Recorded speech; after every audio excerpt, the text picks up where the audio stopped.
When you have a Nissan and it's hesitating like this, no, it's a bad mass airflow sensor. Look, it is hesitating.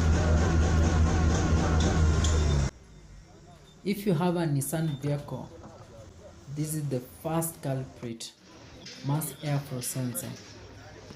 When you use the diagnostic machine, you'll find out the code is P0101. So you have to replace a bad mass airflow sensor with a new one. Let me replace it right now. This is the old one. Let me take the new one. And then you're done. Like that. Then you're done. Nissan brand is mostly affected by these symptoms. When you replace with a new mass airflow sensor,